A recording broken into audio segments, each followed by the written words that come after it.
Good morning, everybody. Well, morning for me, of course, as always, on Saturday morning. Welcome to the Dev Mentor Dave live stream, specifically the DeepPockets project live stream here on Saturday morning. I hope you guys are ready to dive into the code a little bit. I hope you guys are interested, still hanging on as we take this pretty much final step into actually starting to write code. We're not going to get through everything that you could possibly think of today, but we're definitely going to be taking a look at the code repository, taking a look at kind of how we'll do things, and basically really actually kick the project off. For lack of a better term. So hopefully you guys are ready to jump in. Hopefully you guys are excited about actually being a part of this project. I know I'm excited to finally get to a place where we're going to be writing some code. It's been a while and we've been talking about a lot of different things. I think it's been helpful. Hopefully it's been helpful. And if it has, let me know. If it hasn't, let me know. Let me know if we need to cover some other things. I'm sure that we will cover some things as we go in regards to coding standards, things that I want to see, stuff like that along the way. But thank you for joining me today. We've already got a few people online and in the chat. If you are in the chat, if you are watching live, jump in the chat. And if you are in the chat, say hello. If this is the first time that you've been on Dev Mentor Dave YouTube channel live stream, go ahead and let us know where you're watching from, where you're joining us from. And, oh, stink. So if you, sorry, I'm reading the chat already. So if you're watching us, if this is the first time you're here, let us know where you're watching from, or if it's first time in a long time and I don't recognize you, say hello. Let us know where you're watching from, and we'll say hi. So let's see. Just a quick morning. My code isn't solid; it's liquid. Yeah, mine too. Solid principles are nice, sort of. So, I'll be honest, I've never really delved into that too much, but it is Saturday morning, so I'm going to grab some coffee. If you've got tea, water, something stronger, I don't know, depending on where you're at in the world and what time it is, you might need it. So let's have a drink. So that response right in the middle of my rant earlier was from CW. I didn't see the diagram yet. Is it posted already? I thought that I had posted it. I probably did not, and that's my fault. So that leads me into kind of what's going on right now.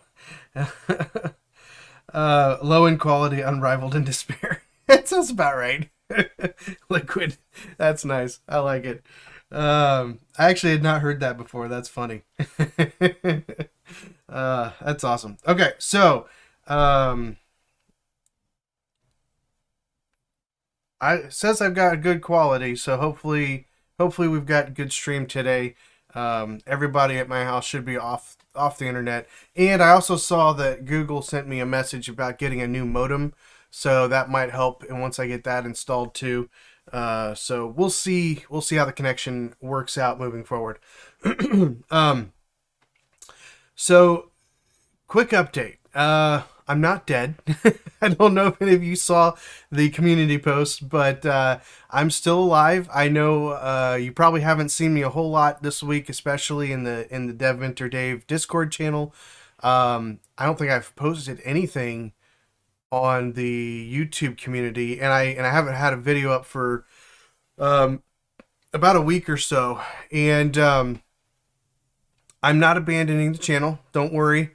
Things have just been kind of busy with work and life. I've had some issues here at the house that I've been dealing with, plumbing issues and things like that. So that's been fun. Kind of taking up some of my time and mental capacity, probably mental capacity more than time, really, because I've probably had the time to make videos and things, but I've got a whole list of topics and video ideas and stuff I just need to get the time and the energy and the framework of mind to sit down and record them. So those will be coming soon. I have a plan. I'm gonna work the plan, and we'll get those up and running back again soon. So I do apologize, for not getting that up as quickly. I know one of the big things about YouTube channels is making sure that you're consistent. Just for you guys, I don't really care that much about the YouTube algorithm, but for you guys, I want to try to be as consistent as possible. Obviously, life gets in the way sometimes, but I know you guys are great about giving me some slack, so I thank you for that. But we are back this morning. We're back. We're going to be talking about the DeepPockets project. We're going to be diving into the code base. We're going to be looking at how we're going to run the project. Our first tickets. We're going to look at our first tickets today, and they're going to be community tickets. We'll talk about all that when we get there.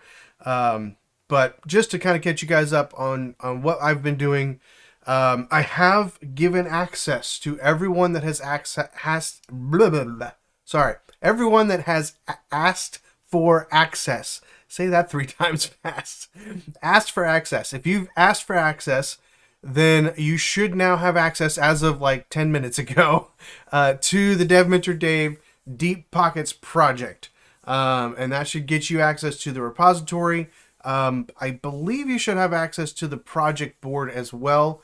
We'll jump into it and just make sure that you do. If you're watching live and you have been given, you should have gotten a notification from GitHub, most likely, in your email, or if you're logged into GitHub, I think you get some sort of notification there too. So check that out. If you have requested to be a participant in the actual coding, you should now have access as a collaborator on the project. So that is done. The initial project repository obviously is up. We talked about that last week. Some of you have already been playing around with it. I know at least one person has forked it to kind of get up to speed since Laravel is new. But that's really what we're going to be focusing on first, is more the Laravel side, the PHP side of things. For those of you who might not know what I'm talking about, PHP is the back-end server-side programming language that we're going to be using for this project. That was voted on by the community probably months ago at this point. Most likely somewhat badgered into it by me talking about how much I love PHP and Laravel. So PHP is the programming language. The database is going to be in MySQL. And the... I forgot what I was going to say. Oh, the framework is Laravel. So Laravel is a framework for developing applications in PHP. We are going to be using React on the front end along with Tailwind CSS. So right now, I'm still working on getting React plugged in the way that I want to do it, which may not be the way that you are thinking about doing it. We will not be using Next.js. We will not be using React as its own application. We're actually going to use it really more the way that it was designed originally, I think, if I'm understanding it correctly. So we're actually use it inside the Laravel project itself, which will be probably a new experience for many of you. If you've been working with React and Next.js, might be a little bit of a shift in your mindset. But again, that was voted on by the community, not my first choice. So, you know, I didn't manipulate it if we're using React, because it's not necessarily the thing that I would choose. I'm more of a Vue guy, but anyway, so we are going to be using that code, and that is in the repository. You can pull that down. I don't have the React stuff pushed in yet, but we're not really there. We're going to be dealing with the back end first, at least for some of the initial stuff. We'll talk about that later. So that's the plan today. We're going to take a look at the repository. We're going to try to get it up and running here if I can. We'll find out how well that works. Well, we can get some things running here. And I'm going to explain to you kind of how I prefer to do things. Some of the things that I'm going to set up, I'm going to have to do as a standalone video for you guys. mostly because it's the same things that I do on a daily basis for my company, and I need to make sure that I comment or that I blur out some stuff or do things differently, just so that any private things for the company are not shown on the web. Hopefully, hopefully they would forgive me. I don't know if the clients would, but so I'll make a separate video that way I can blur things out if I need to. But I'll try to talk as much as I can about what we're using and what I like or what I would recommend. Keep in mind that just like with programming languages, just like with frameworks, there is no one right perfect solution. Everybody does things differently. Everybody does things the best way for them. And so it's really important as we go through this that you don't just assume that any way that I'm doing something is the right way to do it, or any way that I'm doing something is the only way to do it. There might even be better ways to do something, and if you know of them, share them in the chat, share them on the video, share them on our Dev Mentor Dave Discord channel, which if you're not a part of that, join the Discord channel. The link should be in the description of this live stream. And of course, if you're watching live, I kind of missed this earlier, but if you would help me out, just hit the like button, unless you're really already annoyed by listening to me, in which case you probably aren't watching anymore. So if you would hit the like button, I would appreciate it. It just tells YouTube, hey, people are actually not just watching this, but they're engaging with it and they're enjoying it. So hopefully, if you're enjoying it, hit the like button. If you're not enjoying it, I'm sorry. So again, if you're watching live, say hello in the chat. Jump on the chat. One of the purposes of the live stream, one of the purposes of the Dev Mentor Dave YouTube channel as a whole, is to build a community. It's not just a place for me to put all of my opinions out there for the world to mock. All right, so that's going to happen, but the goal is to be building a community for junior developers specifically, for you guys to get the help that you need, not just from me, but from other senior developers, which if you are not in the Discord channel, join the Discord channel. That's where you're going to get most of that outside of my videos. I try to help with things, but quite frankly, we've got some other people that are helping some junior devs who are helping other junior devs, and that's awesome. That's exactly what we're trying to do. We're trying to build a community that does that specifically. So if that's something you're looking for, check out the Discord channel and join there. All right, so Mel, I will answer that question as we go here, because I'm going to show you kind of how we're going to do things. So the short answer is yes. We'll be doing branching. So that's one of the reasons why I'm adding people as collaborators to the project, to make sure that you can actually go through this process and do this. So what we're going to do is I'm going to actually pull down the repository. So I'm kind of doing all of this fresh and new, and honestly, if anything weird happens with the live stream, it's probably because of something that happened. So I had a program on my computer that takes automatic screenshots. It's like an accountability software thing. And so it was taking screenshots, but it wasn't deleting them after a specific amount of time. And I figured out I have 500 gigabytes on this computer, and I had 400. It was full up to 490 gigabytes, and I kept trying to delete stuff and figure out what in the world is going on. I finally figured out that it was not deleting these screenshots, and I literally had 260 gigabytes of screenshots on my computer, which is amazing, and it was a real pain to try to get deleted, but I finally got it deleted. But in that process, I thought I was going to have to wipe my machine. I started moving stuff around to backup folders so that I could move it off the computer before I found that issue. So it took me a while this morning to get everything back up and running and working. So I actually ended up deleting my local repository that I had before. So we're going to go through the process of actually pulling everything down and hopefully running it. We'll see how it goes. So I haven't actually been able to run it since yesterday, when everything kind of went crazy on me. So you'll get to watch me either succeed or fail this morning. So there you go. Enjoy. All right, let's see.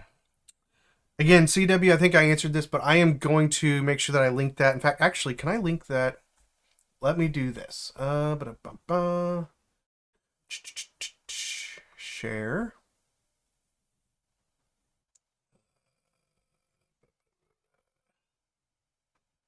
Embedding? No. Generate embed link. Copy link. Copy link. Okay. You can't see what I'm doing. You're just staring at me, and I apologize, but that's all right. All right. So I'm going to come over here and add this to. I think I can change the description here, can I? Okay. So this will be the diagram. You are going to need this for the ticket. So it's a good thing that we're doing this now. All right, so I believe I just updated the description of the video. I don't know if that updates live for you or if you have to refresh.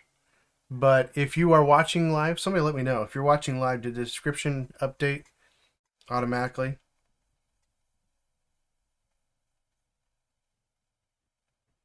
I don't know. I can't. I should probably pull it up live myself, but if not, it'll be there when you refresh afterwards. Because I know you're gonna all come back and rewatch this again because it's just gonna be phenomenal, right? Uh, maybe. Sweet. All right, cool. So it updates in real time. That's good to know. See all the things that you learn when you don't really know what you're doing. It's great. Awesome. Okay. So we will actually be talking about that again. So feel free to pull that up if you want.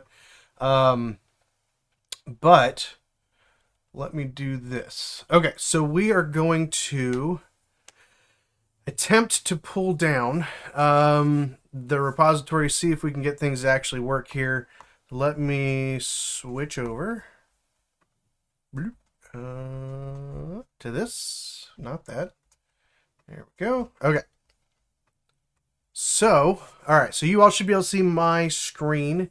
That's the most famous line from every video call meeting ever. Can you see my screen? I know that you can because I can see the feed that's going out. So, anyway, so here is the DeepPockets project. Again, if you have requested before today, if you have requested access to be a part of this project, you should have received an invitation by now. So you should be able to get it, get access to this repository as a collaborator and be able to create branches and things like that. So CW says, be nice to have the link in Discord. Yeah, absolutely. I will put the link. We will have the link both in the project notes, which I also need to complete or get up to speed, I should say. So I'll have them there, and I'll put them in the Discord channel as well. So that'll hopefully that will cover all the bases for you, CW. All right. So we want to get this. I've got my SSH key. I should. So we'll copy this here. Could this be a replacement for OS? I'm not sure what you mean, Ming. If you mean operating system, I don't think so. I don't know what this is. Let me know, Ming. Okay, so we've got. Oh, by the way, if you're asking a question, either put some question marks in front of it so I can see it, or do at DevMentorDave, like you probably see several people already have. Open source. Sorry. So it is technically open source. I don't think it's private. But I think in order to be able to do branching, you can fork it, but in order to be able to do branching, I think you have to be a collaborator. That's my understanding of GitHub. If somebody knows differently, let me know. But that seems to be what the problem is, or was for many people. I'm just not a big fan of forking for people that are actually working on the project. If you're submitting code to an actual open source project, that's one thing. But yeah, I'm not a fan of forking personally, especially if you're all working together. Okay. So let me pop this over here. There we go. All right. That way you can see my lovely face. All right.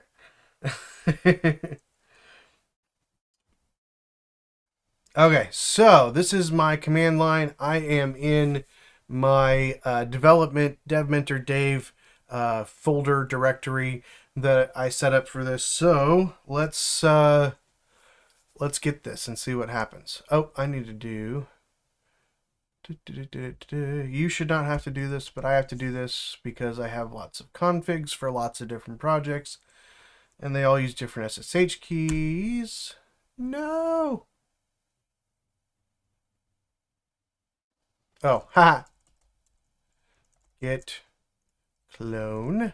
It might help if I use the right command, or any command actually. Here we go. Boom. All right. It helps to get cloned. So, different. So I've used other repository companies, Bitbucket, GitHub, GitLab. They all kind of do that command a little differently. When you do the copy, sometimes it gives you the whole git clone command. Anyway, so let's see. We're gonna ls here. We've got the DeepPockets project, so I'm gonna cd into the DeepPockets project. And there we go. So I am on the main branch of the DeepPockets project. So here is our project as it currently stands. And I'm going to, 1 second here, going to jump over to my Visual Studio Code. How many of you use Visual Studio Code? Type yes in the comments if you do Visual Studio Code. If you use something else, let me know what you use.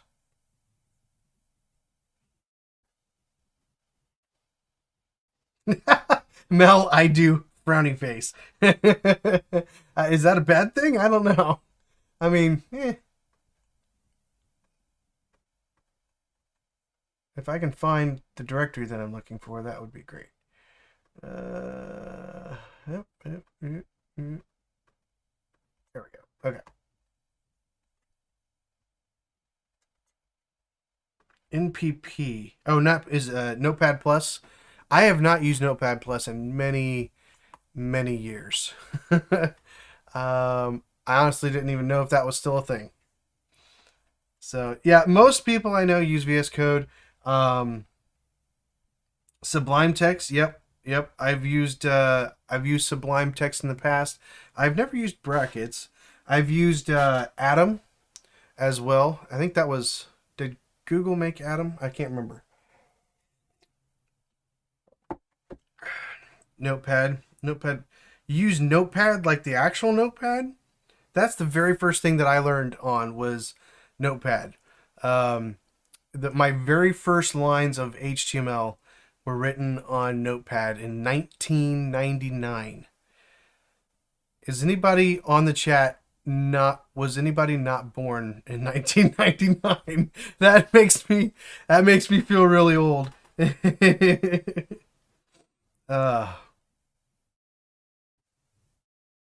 Yeah, HTML and PHP. Yeah, that's true, Mel. I mean, you're definitely going to not have any code hinting in Notepad. That's for sure. Okay, so let's jump back over to the project here. So this is our basic project outline. This is typically what you're going to get when you download Laravel. I am going to run this in Docker. Has anybody here actually used Docker before? I'm making things as hard as possible for you. Anybody heard of Docker or used Docker in the past?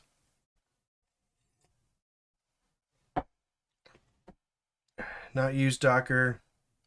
Briefly. Okay. So what I typically use is Docker Desktop. That's what I would prefer. You can obviously install it, via the command line, all that fun stuff. But I just try to make it as easy as possible. So for those of you who don't know what Docker is a container system.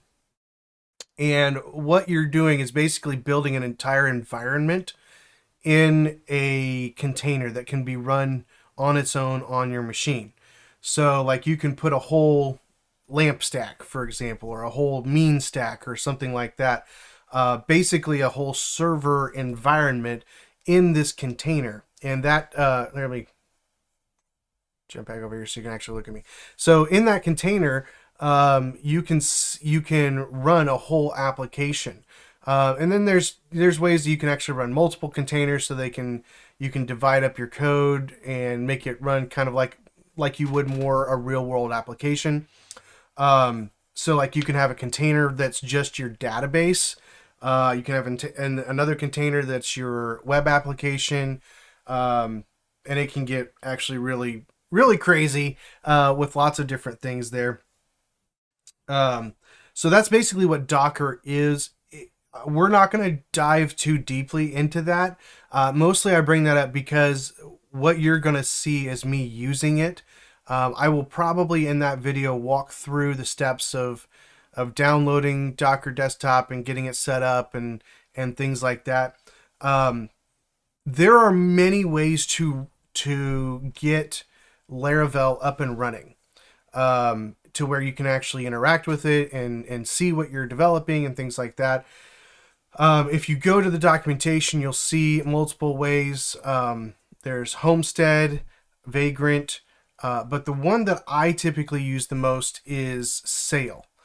And what Sail is basically a Dockerized, a Docker implementation. So it's going to use Docker, and it's going to create a database container and a container for your application, and it's going to handle linking all that stuff. And honestly, to me, it's about the easiest way. If you use Docker already, it's about the easiest way to get up and running. Even if you don't use Docker, I think it's pretty quick to get up and running. It just makes things pretty straightforward and pretty simple, in my opinion. So we're going to kind of do that here. I already have Docker Desktop installed. It's what I use for work. So the commands that I'm going to run here are going to be specific for Sail. In case you are wondering, you can get to the documentation over here at Laravel.com. And there's a whole ecosystem. There's all kinds of stuff that they've developed to make development faster and easier. We're going to ignore most of that stuff, but Sail is one of those things. So you can basically take your application, Dockerize it, and get it up and running very quickly with Sail. And you can do that with just a few commands. So now,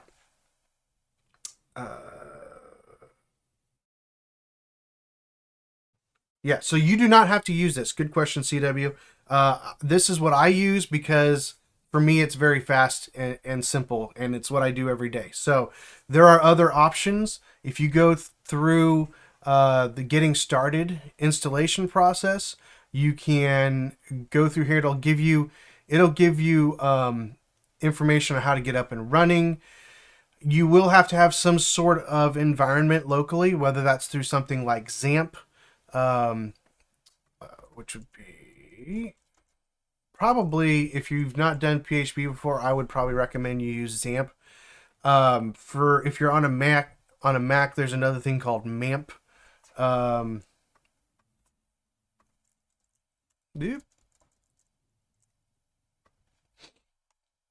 Which is basically the same thing. So both of these are, this is actually for Mac as well. But if you're on Windows or Linux, I don't think MAMP is for, oh, yeah, what do you know? They put a Windows version out.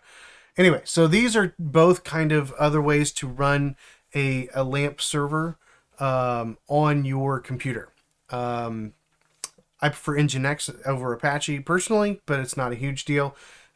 You'll need the database and PHP to be able to run on your machine, either on your machine physically, or you'll need it in Docker or something like that, right? So if you don't have PHP installed on your computer, then you'll need something like this. Or you can go through the fun process of actually installing all this stuff on your computer.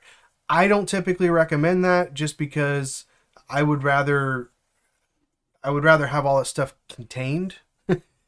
Hence the word container. I don't like running web servers specifically on my computer, like from the main operating system, installing that on my local computer. I'd rather run it in like a container or in some sort of program like XAMPP or MAMP personally. So yeah, if you've already got something like this set up, you can ignore Sail.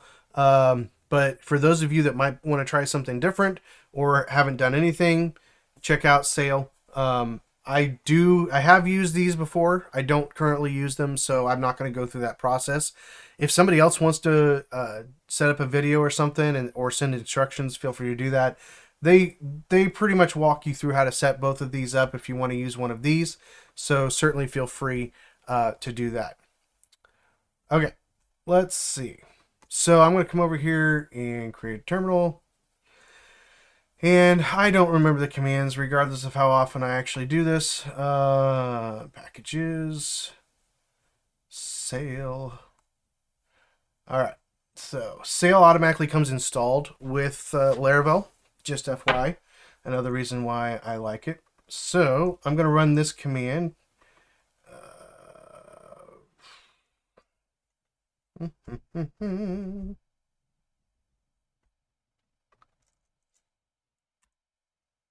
Oh, I don't have. Hang on a second.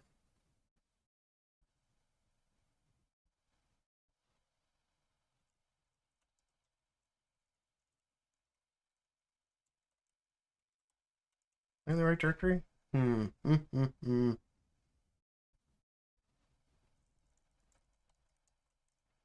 That's probably why. It helps to run composer install. It's like I don't recognize what you're trying to do here.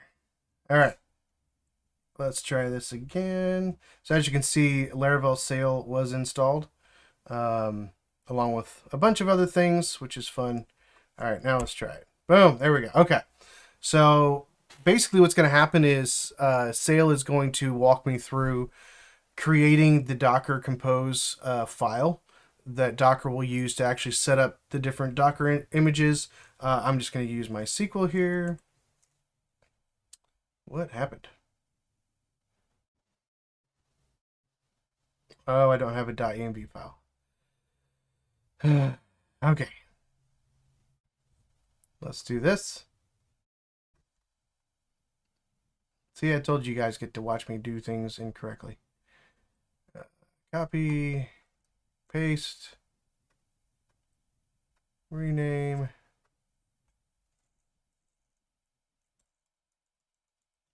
.env. Okay. We will leave all that the way that it is. Okay. MySQL. Boom, boom, boom. Okay, now it's pulling down the containers and it's building all of that. Let's see. Setup, yay. So this is what happens when you blow away your a lot of your computer.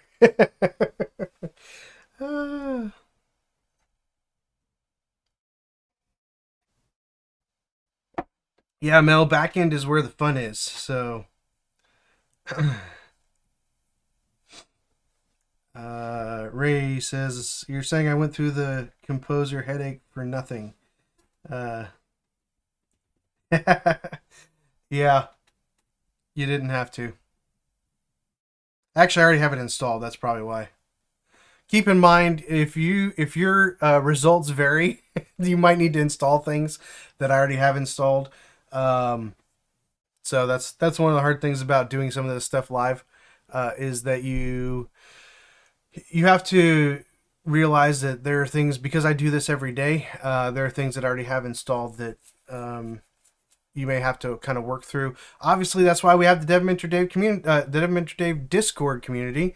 So if you are having trouble getting something set up with your project, then let us know and we can take a look at your error messages and try to give you some helpful information along the way to get you set up. And this is taking forever, probably because I'm streaming at the same time. So this is what happens. Anybody have any questions or fun anecdotes while we sit here and wait? While that's working, let's take a tour of the application here. So we have the app folder. This is where most of the application code will be written for the backend. We'll get into some of this as we talk more about future tickets, things like that. Hey, there we go. All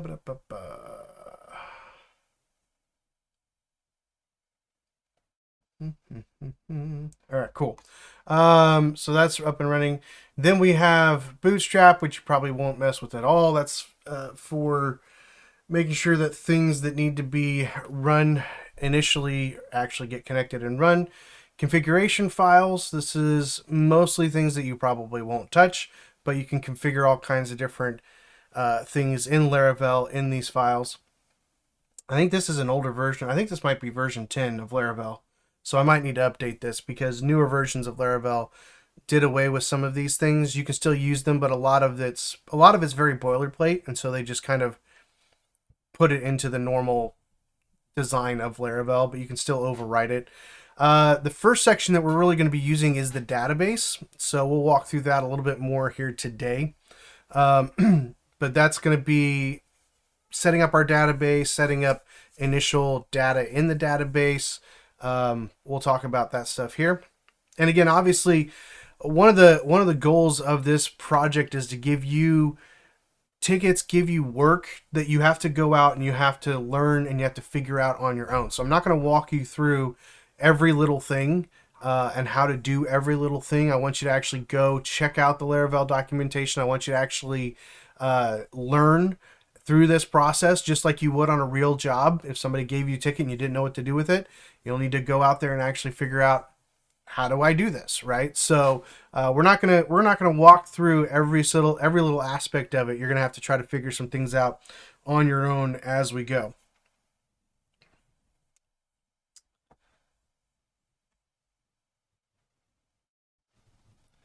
All right, let's see.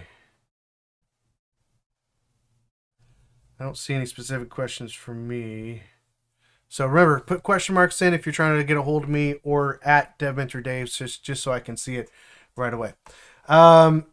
Public is actually a place where you would put things that you're going to link to, such as images, basically anything that would be accessible to the public from an asset standpoint. Generally, you're going to put that here in the public directory, and you can link to that. Resources. So resources is where most of our front-end JavaScript is going to be. Also our front-end blade files. So PHP uses something called a blade file, and or not PHP. Laravel uses something called a blade file. Those are kind of your HTML pages, so to speak, or your front-end pages. And we'll walk through that as we go. Obviously, you can look at the documentation. There's plenty of videos out there to teach you about this, so we won't spend a lot of time on that. But just so you know where this stuff is. Resources. Routes. So the two main route files we're going to be worrying about on this project are the web routes and the API routes. So web routes will be anything that you would go to in your browser. We'll take a look at that here in a second. API routes would be API endpoints that we're going to hit to retrieve data or to post data, things like that, especially from React. All right. Storage, this is where we're going to find logs. If you need to store things on the server, typically we would recommend that you would use something like an external file system like S3 or something like that. S3 is a AWS file storage service. And so we would typically recommend that you do that. Obviously, for a small project like this, you can store stuff in storage and that's fine. So this would be things that get uploaded or things that are generated by the system, files generated by the system. For example, if you're creating PDF reports or something like that, you would probably store them in storage or some other third-party storage facility. Tests, we are going to write tests. I know I just heard all the screams of excitement from everybody, even through the internet. But we are going to write some tests. So we will go through that as we go. We're not going to do that right away. We're going to be dealing with database stuff initially, but I will go through and give you some examples as we get to that point. But we're definitely going to want to write some automated tests to make sure that we can run those and make sure that our code works. Any changes that we make doesn't break anything. Tests are really good. How many of you, if you have used tests before, unit tests either on the front end or the back end, let me know in the chat.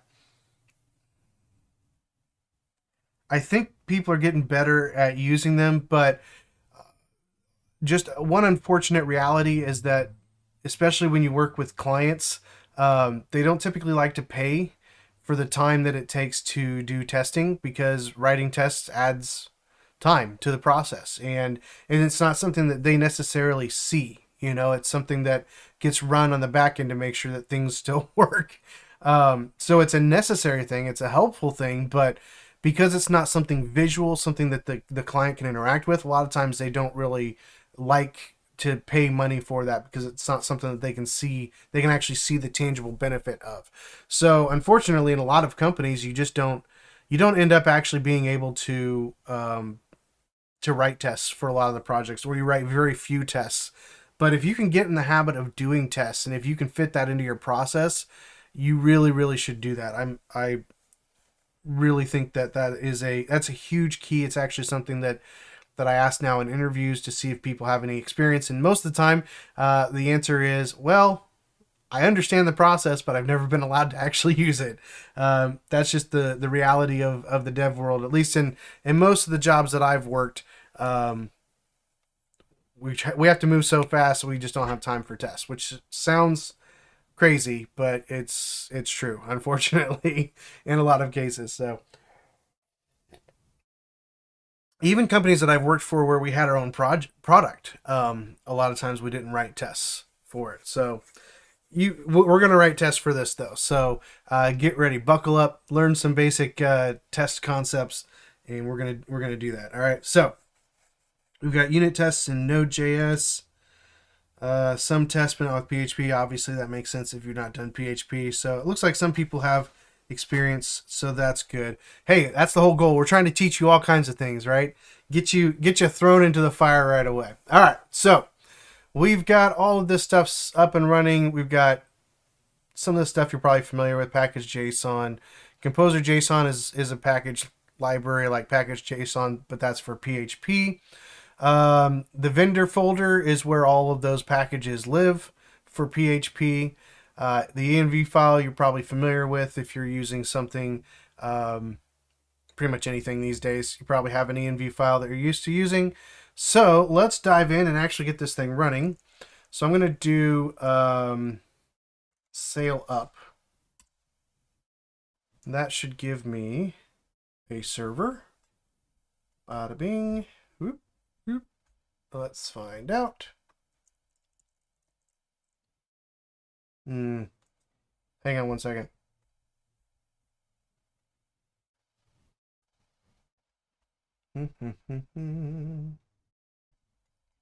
Give me one second here, because I might have something else running. Nope, we should be good. All right, hang on.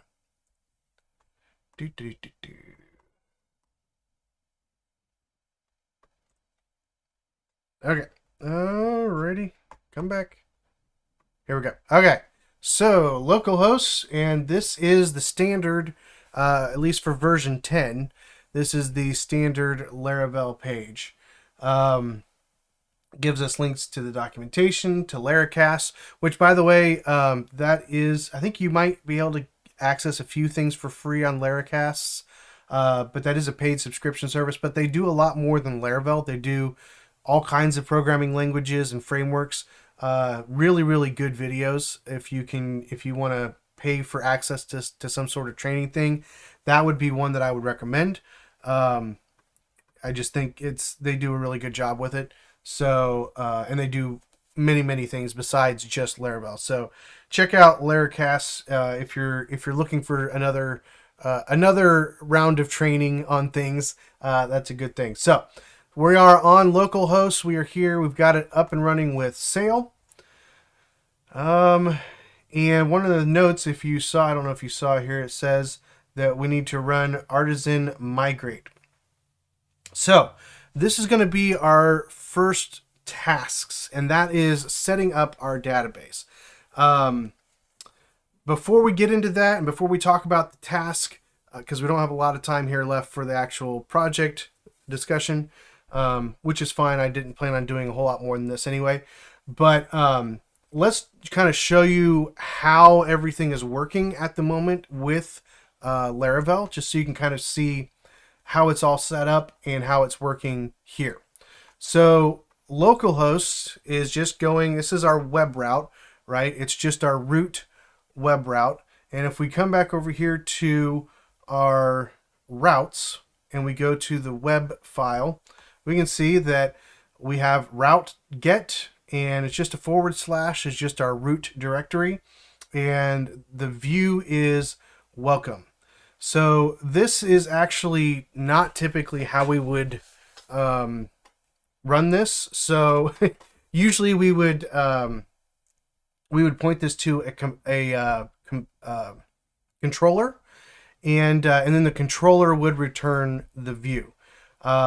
So let's just for fun make one. All right, so we're gonna go to app http controllers. And this is the base controller. So we're going to show you the fun of Laravel right now. And I'm going to do this. So because I'm running this in Docker, I'm going to have to, in Sail, which is a Docker, which uses Docker, I'm going to have to run my commands that you would normally run with PHP. So you'd usually do like PHP artisan and then whatever the command is. I'm actually going to run these with Sail because I'm actually using that to run the command inside the Sail Docker container. All right, just so in case you're going, why is he using this word Sail? That's why we're doing that. All right, so normally you would do something like PHP artisan, but I'm actually going to use Sail. So I'm going to do Sail artisan, and then I'm going to do make controller. I think that's what it is. So Laravel comes with lots of these command line commands that you can run to kind of build out templates very quickly. And I'll show you what that looks like here. So let's do welcome. All right, so it automatically created a file in the app HTTP controllers. Let me see if I can make this bigger for you. There we go. That's really big.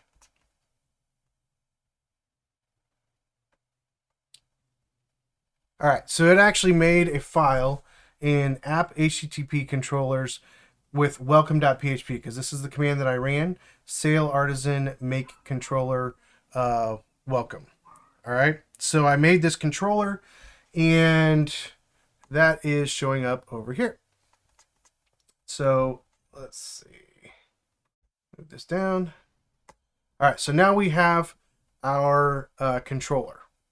All right, so let's just do function index. I think it's index. And then we're actually going to copy from our, where's that? Here we go. We're going to copy this return view up in here. All right, so we're going to do the same thing, but we're going to use the controller to control what gets returned. And there's a reason for that, which we won't really go into right now, but yeah. So let's go over to Laravel documentation and look at routing. And I actually prefer to use the controller route method here. So this is what we're going to use. So in our web route, we're going to comment that out. Copy this in. Now I want to use, I don't want to do that. Here, we'll do this.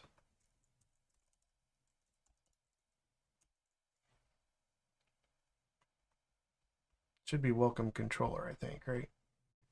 No, it's just welcome. All right, cool. Let's, stinky.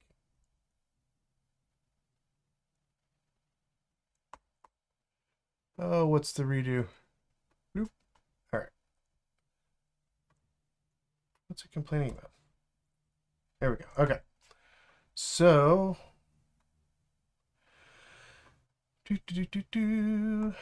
all right, there we go. So that's imported. So we're just going to do get / and we're going to use the index function.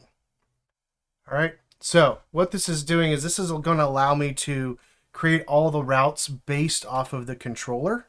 I find this to be a little bit easier to manage my routes because usually your routes are going to be based off of your controllers anyway. They're going to be based off of a certain directory, a certain part of your code base, right?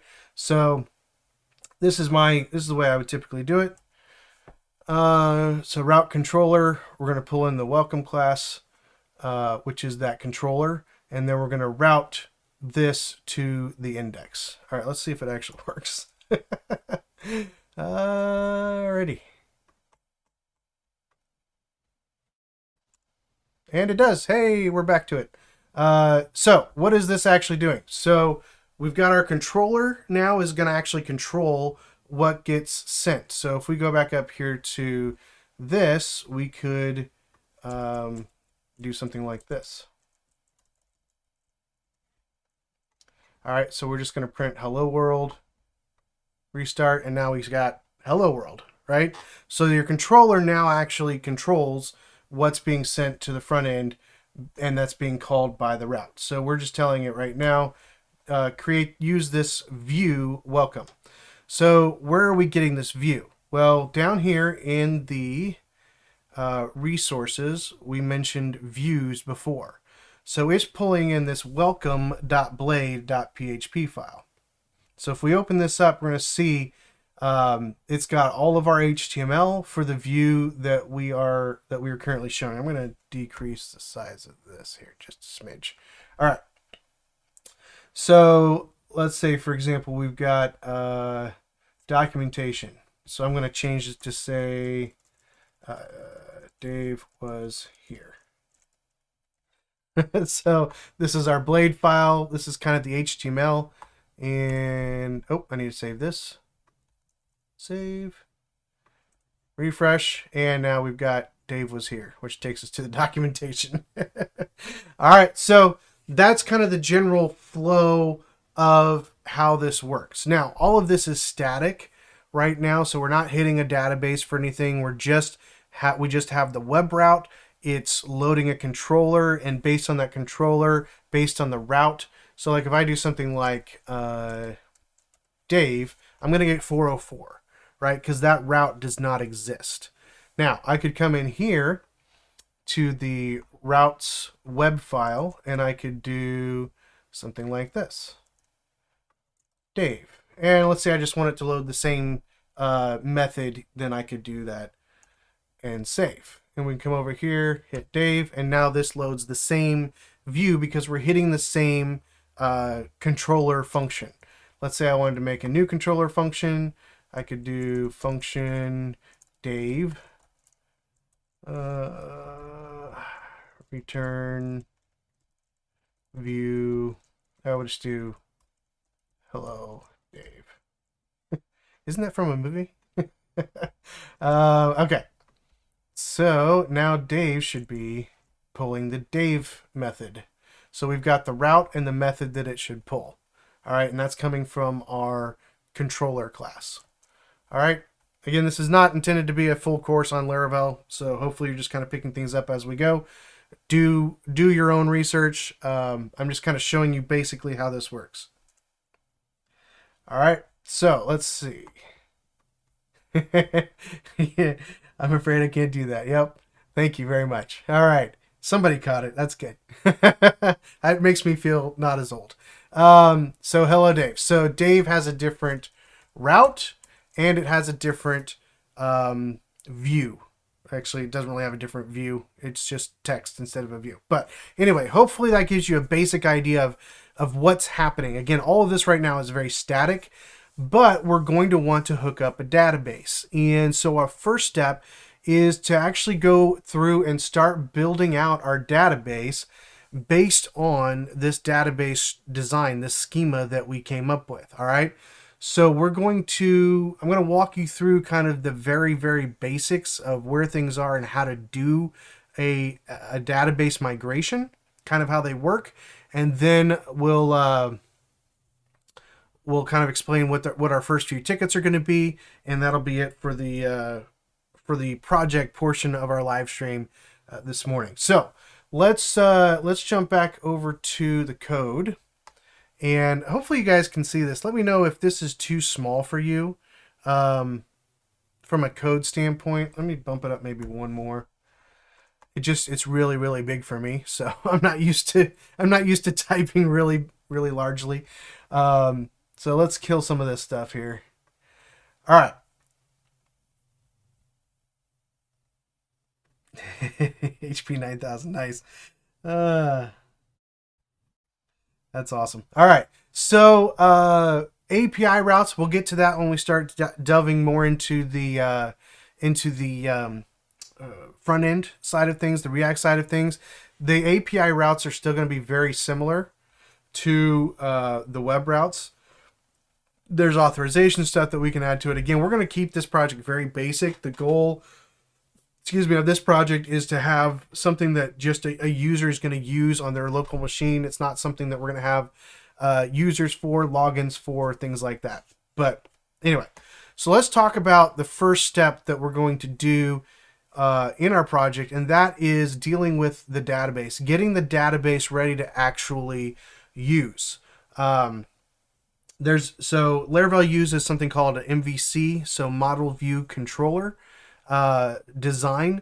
Models will be integral in interacting with our database, but we're not going to worry about that quite yet. We're just going to worry about getting our database structure set up and ready to actually use. Okay, so our database files are going to be here in the database directory. I'm sure that's fairly obvious for most of you.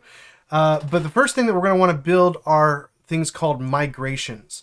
Now, if you've not used ORMs before, you might not be familiar with migrations. There are some initial migrations that Laravel creates for us with the assumption that we're going to use some sort of user management. We'll go ahead and keep these in here just because I don't want to remove them. Sorry, Mel, ORM stands for Object Relational Mapping. So basically an ORM, what it does is it makes it easier for you to interact with a database without having to necessarily know all the ins and outs of writing that database's statements. So like an ORM typically will connect to multiple types of databases, such as MySQL, SQL databases. It'll connect to like Postgres. It'll connect to others, usually many other different types of databases, and they all use somewhat different syntax. Some of them use very different syntax. And so what an ORM does is that it gives you a framework within which you can make calls to the database, and it's kind of your calls are kind of database agnostic. So you can use that same structure, that same framework, and get the same information from one database to another database, and it handles the relationships between what you're writing and what the database how the database actually interacts with statements, right? So like a select statement is a very simple version of that. So that's what an ORM does, real high level. You can dive into that a little bit more. But when it comes to migrations, what a migration is for creating or updating or even rolling back the design of a database. So the structure of a database. So what these things are doing, if you look at these, we've got a create users table, a create password reset tokens table, create failed jobs table. So this is creating tables in the database itself. So let's just look at one of these here so we can get an idea of the structure of a migration file. And again, typically I would recommend that you use the make command, and we'll do that here in just a second, to actually create these, because this this structure ensures that they get run in a specific order. And that's really important when it comes to migrations, because if you don't run them in the right order, you could be making, eventually you'll add migrations that'll change tables. Maybe you'll drop a column or add a column. And if you try to run a migration that's adding a column or dropping a column before the table's created, it's gonna error out, right? So you always want to make sure that these are named in such a way that they will run in that order, because they will run in this order based off of the name, especially when you're doing a brand new fresh install. So that's why these kind of look a little weird. They're this way on purpose to make sure that they run in the correct order. All right, so that's why using the make command is helpful in Laravel. It kind of handles some of that for you.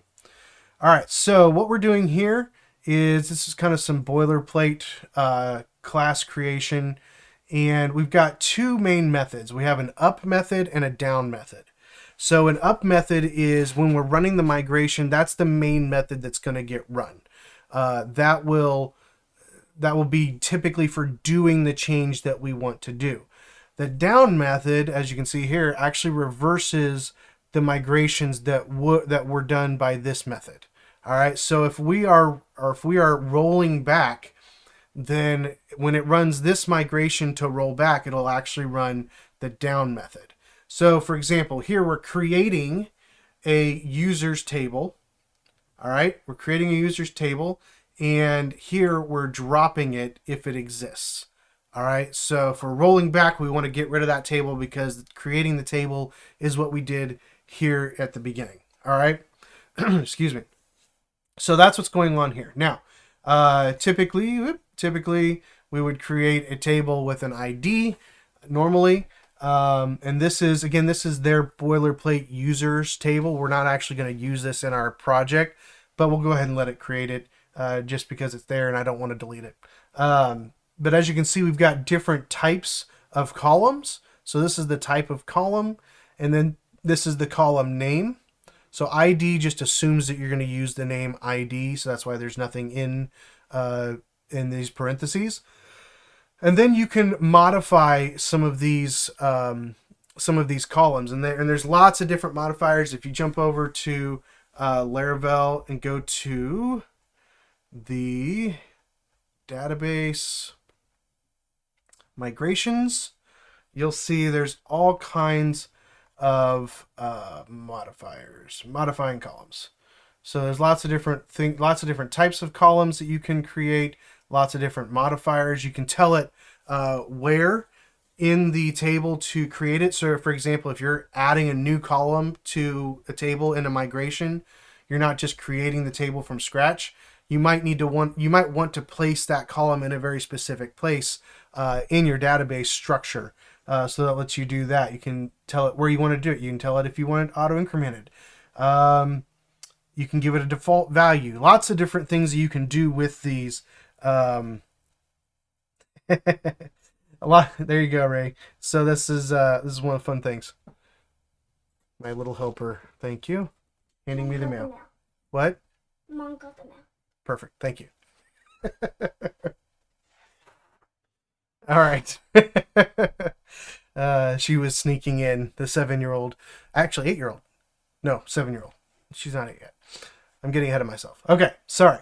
So there's lots of different modifiers. If we scroll back up here, you can see all the different types of columns that you can have in your database. So feel free to take a look at that on your own time. But that's what's going on here. We're telling the table to add a new column, giving it a name, and then adding any modifiers that we would have to that as well. Down here, we've got this timestamps that automatically creates a created by or created at and updated at, I believe. I think it does both. So that you can just do that. You don't have to create each of those individually, which is nice. A lot of times we'll use something called soft deletes, which you add to your migration and that allow into your models, and that allows you to delete something but not really delete it. It gives it a deleted at column and then stores that, and Laravel actually handles pulling it or not pulling it automatically, which is really nice via the Eloquent ORM. So this is a basic migration, right? So we would write something like this to build out our tables. Okay, so for example, let's take a look at budgets. We know we've got an ID. Interesting how I use the same thing. All right, so we've got an ID, right, which would match table ID. And then we've got text name, so we would probably just use string name. Wow, we're already lining up. And then year would be an integer, month would be an integer as well. And so we would create, I think it's integer here. Let's jump back over to Laravel.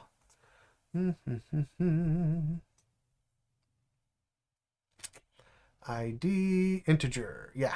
So you would do integer, make that a little bit bigger for you guys. So you would do integer here and give it a name of a column. And then of course you could tell it if you want it to be null or not, nullable or not. All that fun stuff. Again, I'll let you play around with that some more. All right, so this is basically what you're going to be creating for the first few community tickets. All right, and you can use this as an example. Again, there are some console commands that make this a little bit easier. For example, again, this would typically be PHP artisan, but I'm going to do sail artisan, make migration. Now with the migration, typically I try to give it a name that kind of gives it a hint as to what I'm doing. So let's say I'm wanting to create, I'm not going to create a real table. I'm going to create another table. Let's say I'm going to do create. Notice how this was done, create users table. It kind of gives it an idea of what you're going to be doing. And the more you can kind of give it in the naming construct, the more it can create for you in the template. So that can be very helpful. All right, so create. Let's see, make migration, create Dave's cars table. All right. I think that's all I need. Enter. All right, so I've had a new migration created. Notice it automatically gave it a date timestamp at the front. So it's automatically below this, which means it will run after the others run. And if I join here, you notice it recognized that I was creating a table. So it automatically gave me boilerplate to create a table and to drop the table. So these commands are really, really helpful if you learn to use those. So, and it's already given me an ID and timestamps because it knows that those are typically things that we're going to want to use. So I'm going to do table. We'll just do string, and we'll do car name. Table, string, car. Actually, we already know it's car, so we should stop using car. Type. Let's do make. Car make, table, string, model. Oops, come on. Now you guys can see how bad of a coder I am. Table, string, year. Actually, we're going to do date. For the year, make, model, year, timestamp. Okay, so I'm going to save that migration. Now, once we've written a migration, we want to make sure that it actually works. So let's see here. I am going to have to, since I did not do this before. One second here. I am creating a connection to my database, but I've got a lot of other stuff here that you can't see. So give me 1 second here. DeepPockets. Let's see. I want. Actually, will this do it? Aha, yes, okay. So let me move this over here. This is an application that I use called Tables Plus. Again, you can use something like MySQL Workbench. There's other applications out there that will connect to your database, let you see tables and things like that. This is the one I use. I actually just recently paid for it because it has some restrictions that were finally annoying to me after many years of using it. I finally paid the person who developed it. So that's the beauty of our open source community right there. All right, so let me kind of rearrange some things here. Okay. Okay. So I've got this migration created. Now I actually want to run the migration. I actually want these things to be built in my database, because as you can see, I don't have any tables in my database right now. All right.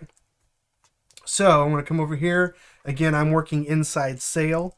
So I'll do Sail Artisan Migrate. All right. Now, when I do this Sail Artisan Migrate, it's going to migrate these original 4 and this new one that I just created. All right. So hopefully we'll find out.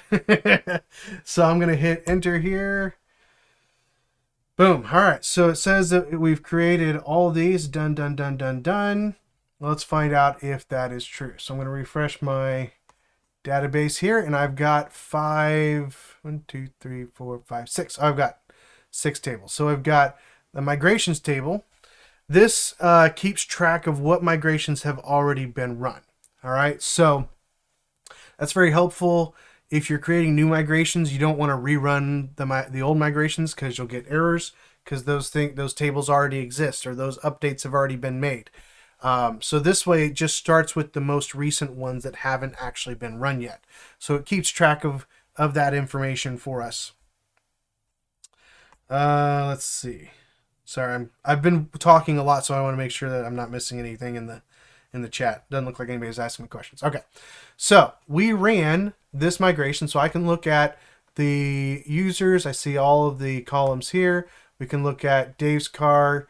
All right, we've got that there. Now, that's creating the database. So the first things that we're going to be doing are creating migrations. There's more to this. We're going to talk next week about seeders, which would be seeding data into these tables. We'll talk about that next week, because we'll actually talk about those as tickets. So we'll make a few things, because there's going to be some things that we'll want to seed in our types and our categories and things like that. But for the homework or the tickets that we're going to be creating, and I will do that probably today or before Monday, the tickets are going to be creating these database migrations for the different tables in our database. All right, so let me click on this. I will fill out this information. There will be, notice this says community ticket. This just lets everybody know that everybody can work on this ticket. So we're not assigning this ticket to any one specific individual.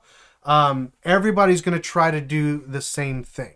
All right. So what I want you guys to do is try to write your own migrations that create your own tables for the database schema that we've created here. All right. So again, the link to this is in the description of the live stream here. I will put this in the Discord channel. I will put this. I will put a link to this in the tickets as well, so that you can see this from the tickets. So there will be multiple places that you'll have access to this DeepPockets database schema. And so you'll use this, and I'm going to create a ticket for each of these tables. So we've got 1, 2, 3, 4, 5, 6, 7, 8. We've got 8 tables. All right, I'm going to create a ticket for these. Now, one thing that we have not talked about in migrations is foreign keys. How do you relate one table to another table in a database migration? That's what the documentation is for. All right. So that's going to be something that you guys need to figure out as you're building out these different migrations is how do you make those foreign keys? And you could probably just find it by typing in foreign key in the documentation, because this is really good documentation. But I'm going to leave that stuff to you because I want you guys to take the time to figure out how you actually do all this. Yeah, exactly, Mel. Documentation is your key. Once you get set up, dive into the documentation, and it's not that hard once you get your mind wrapped around what you need to do. Then you can find the information that's going to help you do it. And remember, really, it's kind of similar. If you look at how we built this stuff out, right? It's kind of similar when you're building out the schema.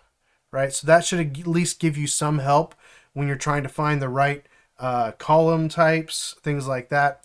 So,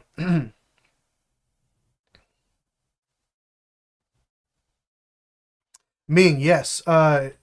Ming says, "This is how it would look like on the job as a junior."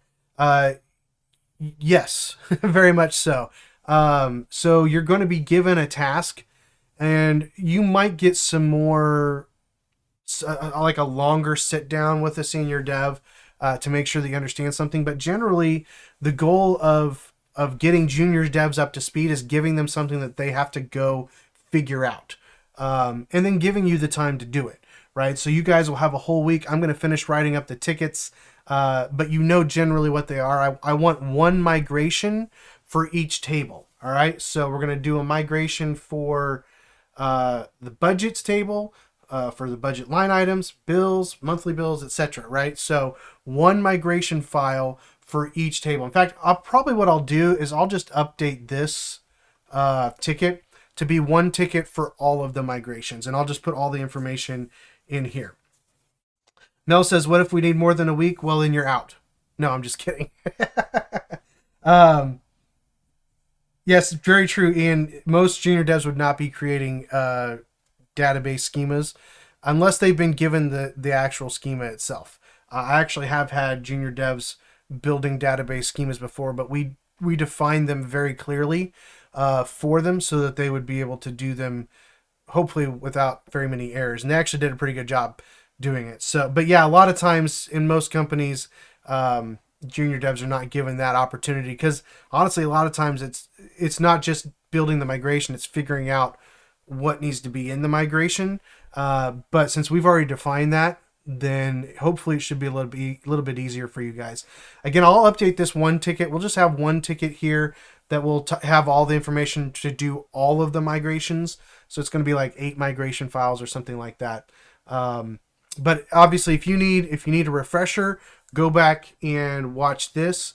If you guys want me to, I was planning on doing a setup, but if most people probably aren't going to use Sail, my setup might be a little bit too confusing. So let me know what you guys want. Let me know if you want help, if you just want help with setup, if you want me to do a video about setup, maybe the different types of things that you can use for setup. Let me know, and I'll see if I can get that started. If you're really struggling getting set up, please do not assume that it's your fault. All right. It's probably just something that you don't understand or something that hasn't been made very clear. So I want you to understand that it just may take a little bit of time. That's okay. All right. Don't feel like if you don't have everything done for next week that you are a bad dev. All right. That's not the case. You just learn at a different pace than other people. There's some people that are on this video, they're on this live stream that will knock this out today because they're just more used to it, right? And they have more experience, and that's perfectly fine. So, Mel, to your question, if you need more than a week, then it just takes more than a week, and that's okay. We'll probably move forward with other things, but you work at your own pace. All right. Uh, and if you need help, jump in the Discord channel and we'll help you. Okay. So don't feel like you have to struggle on your own. That's the whole point of this channel. That's the whole point of the Dev Mentor Dave Discord channel. Is for you to not struggle on your own, for you to have a community to join and be a part of, and learn from. All right. So if you need help, let us know. We'll do our best to help you get things up and running on the project.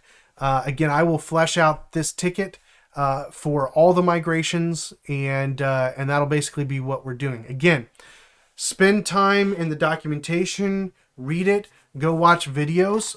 There's plenty of Laravel videos about everything with Laravel, so you can probably find a good Laravel migration video that'll walk you through more aspects of it than we did today. Again, my goal here is not to give you a full tutorial on everything. It's to let you know kind of what I expect, what I'm looking for, give you a ticket, and have you move forward and try to get it done as if it were a real world working environment. Now, in a real world environment, hopefully you would have somebody to be able to contact if you're running into problems and things like that. So again, that's what the Discord channel specifically is for, is that kind of that the Discord channel is kind of like your lead dev to some degree, who's there, your mentor basically, who's there to help you, whether it's me or somebody else in the channel. We're going to try to help you get up to speed and get things set up the way that you need to. So again, don't feel like you have to use Sail or Docker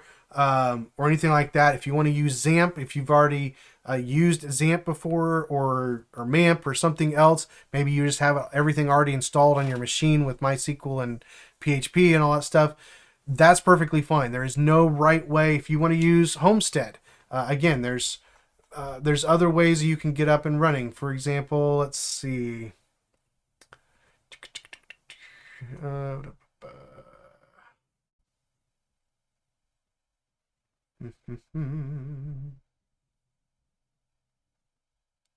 Do they have... trying to see. I know there have been... where is Homestead? Oh, it's in packages. Here we go. All right. So Homestead is an option that people use for running sites locally. It is, I think, like a VirtualBox. Yeah, VirtualBox. It's a VirtualBox setup. So again, that's kind of like a container, sort of.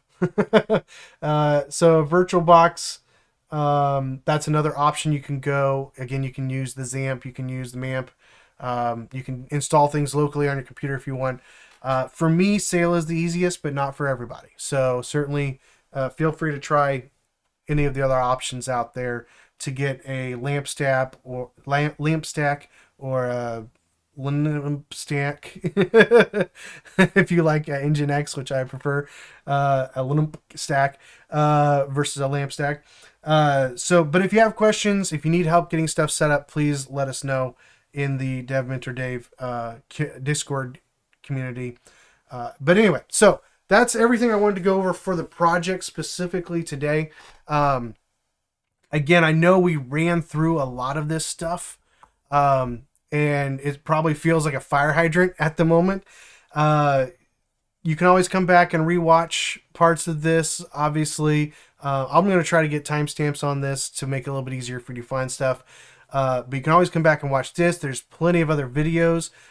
Go do your research. Learn on your own what you need to be successful. That is what takes you from being a junior dev to being a mid-level dev to being a senior dev to a lead dev, etc. Right? The ability to find the information, learn, implement it on your own. That doesn't mean that you are alone. All right. So please take advantage of everything that we offer. Take advantage of everything you can find out there. Take advantage specifically of the documentation on Laravel. But the goal for this week is to get your system up and running. And I think once your system's up and running, I think the migrations should be mostly pretty straightforward. If you just kind of follow what we did this morning. So follow what we did, set up a migration for each of those databases, And yeah, there you go. You might need to set up. So if you need help getting something set up to be able to connect to your database to be able to see it, like we had over here in my page, let us know. Like I said, I use Tables Plus. It's free. It's got some limitations on the free version, which is fine. I've used it literally for years on the free version, so not a problem. Yeah, Windows 11 can be a little bit annoying. If you are using Windows, I would probably recommend Homestead or XAMPP would be my two recommendations to make things as easy as possible to get your PHP environment, your LAMP stack up and running in a quick way. Probably XAMPP would be fastest, maybe. It's kind of a pain as to where you have to put files and things like that, but anyway, if you need help, let me know. We'll do what we can to help you guys out getting set up. All right. Any questions regarding the ticket? Again, I'm gonna update the ticket so it's much more fleshed out. Has a link to the database schema. Has the requirements for the ticket to get it done. So all that'll be filled out probably later today. But any questions about what we're actually trying to do this week? Yeah, Herd is a new thing. It's only for Mac, I believe. Is it in here? I don't see it. Let's see. Laravel Herd. So Herd is an environment, kind of like XAMPP. It's only for Mac OS though. Unfortunately, I don't know why. Oh, let's find out here. Hang on. Oh, there's a download for Windows. Whoa. They've got it updated. Sweet. Yeah, you might try that. Actually, I haven't used this. So I was at Laracon last year when they introduced Laravel Herd, and it was only available for Mac at the time. We don't use it for work, but it looked pretty sweet. So you might check out Laravel Herd. That's cool. I did not know that it was available for Windows yet, so that might be an option for you. Check that out. It's probably the fastest way to get up and running with a Laravel project. So I might actually pull that down and play with that now that I know that Windows users can do it. There might be a video this week on getting this project up and running with Laravel Herd. So we'll see. I'll have to play with that. I'll have to play with that and see how that works, because I haven't messed with it since last summer, almost a year ago, at Laracon. And so yeah, that would be really interesting. That might be the best way to do it if it works for both Mac and Windows. If somebody wants to try it on Windows, feel free, because I only have Mac, so I can do it on Mac. I already know it works on Mac though, but if anybody wants to try Laravel Herd, so it's herd.laravel.com /Windows. If you want to try that on Windows, let us know. Report back in the Dev Mentor Dave Discord channel how it goes, because I played around with it, but I haven't tried to pull in a repository into it. That would be the biggest question mark that I would have. I assume that you can do that easily, but yeah, I'll play with that some, because I completely forgot about it since we don't use it at work. I will play with that and see how that works, and if I like it, I will set up a video to get that set up for you guys. All right, maybe I'll work on that on Monday night. I got so many other video ideas though. That's more than just the project. So we'll see. We'll see when we get that stuff figured out.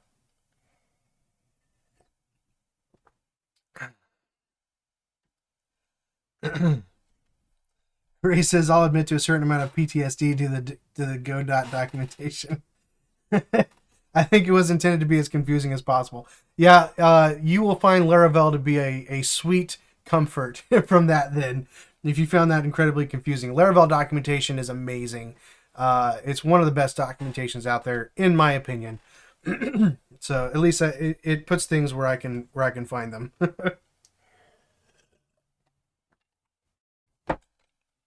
Ian says, "What are your other video ideas?" I have a lot of different ideas. Most of them are very similar to the stuff that I've done before, where it's more informational slash motivational slash um, scare tactics slash um, what's the word I'm looking for?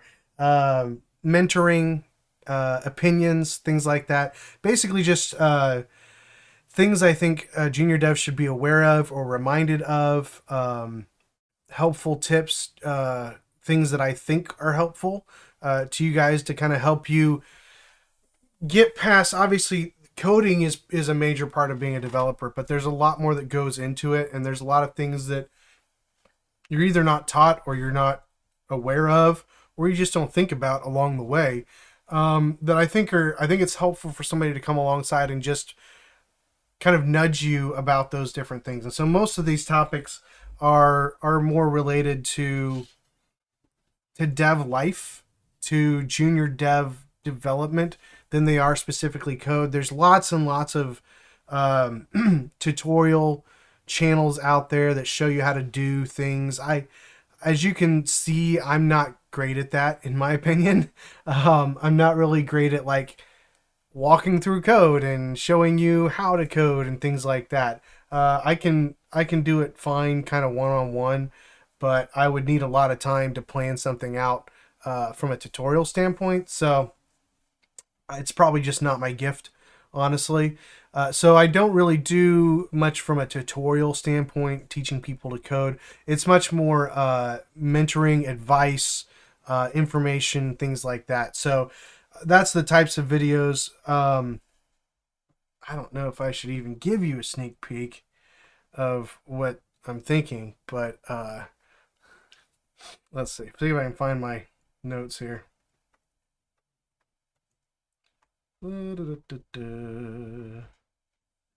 Let's see. You shouldn't, but please do it anyway. Let's see. I've got some talking about different things like, failure, dealing with failure, evaluating your interview. That's something that somebody asked for recently. Um, how to setting better goals. Um, taking a rest from learning sometimes. I'm trying to. I'll be honest with you guys. I'm trying to get a little bit better at making uh, thumbnails and titles that are more. What's the word? Uh, Argumentative, controversial, maybe. So you might see clickbaity.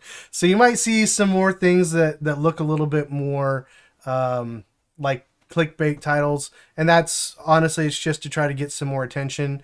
It was really interesting. So I put up a video not long ago about how I think that PHP is a great language that most junior developers don't even know about, but is really pretty easy to learn and would be a good new thing on their resume. I didn't think that was a controversial topic, but apparently it was. I think that's the one that has the most views. Yeah, thought provoking. That's a good one, right? Thought provoking. I'm pretty sure that one has the most views now on the channel. Let me see.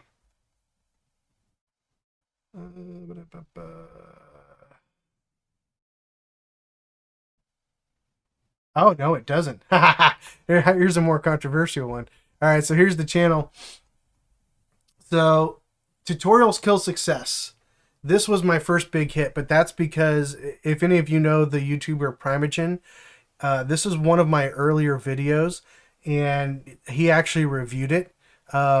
and thankfully agreed with most of what I said, which was nice. So I actually got a lot of views from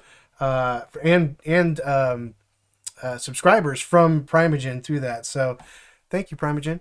Actually, he's going to be at Laracon this year, which I don't think I'm going to be at Laracon, unfortunately, but he'll be there doing a talk at Laracon. So that one was my first like big one, right? So it hit 10,000 views. That was cool. But then this learn this PHP, like that doesn't sound that controversial, right? If you want more opportunities, learn PHP.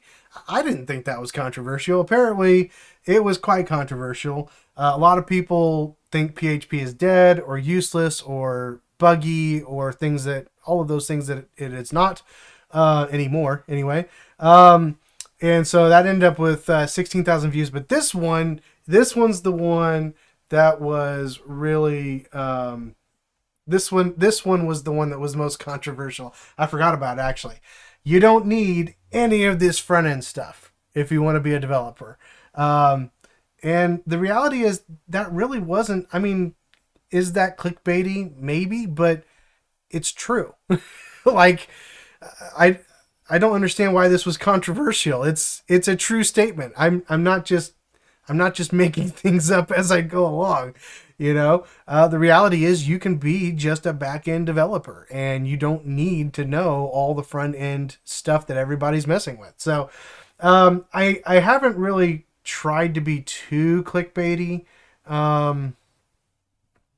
Like this is a whole, if you guys are concerned about layoffs or know people that have been through layoffs, I feel like this is a pretty good video series. They're all pretty short, talking about different factors and aspects of layoffs that a lot of times you don't really think about when you're going through it. But just things to kind of help people understand what's going on in the process. So down here we've got, again, as you can see, most of my videos don't get anywhere near that kind of traffic. But yeah, I don't feel like most of these are not really controversial topics or thought-provoking necessarily. So I'm trying to actually get better at that. So you might see some things. Sound a little bit more clickbaity.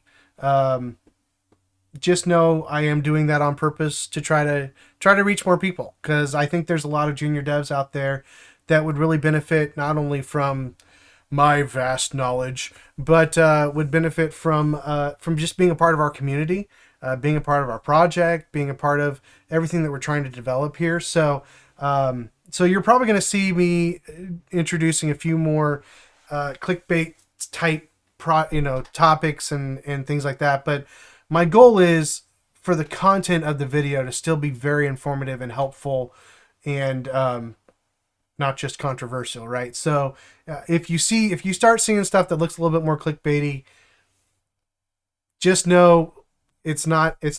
I'm doing that on purpose, trying to get it out to more people. One of the ways you can help is just by sharing videos with other people, especially if you know other junior devs. Send them over to the channel, because I think a lot of what we have here is helpful, and hopefully you find it helpful.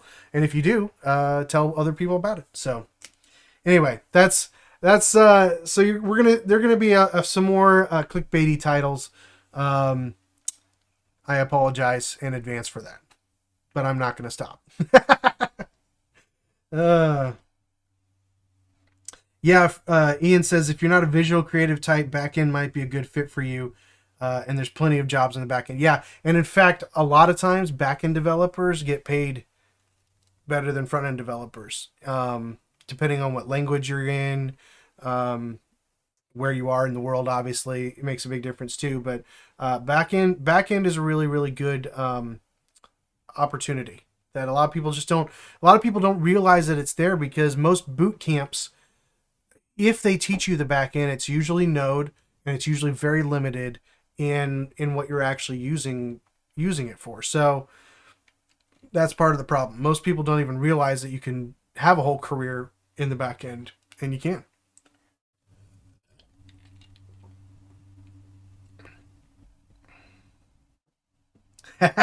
to be controversial, all you have to do is wear a "I love any language" and talk about why no one should learn that language.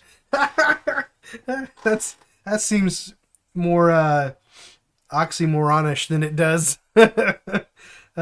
does controversial. Oh my. PHP devs will be needed in the future because junior devs now are going full stack. Advantage for us. Absolutely. See, and that's another thing. Like, there are absolutely PHP jobs out there, and there's no junior devs coming in. So, this is another video topic, right?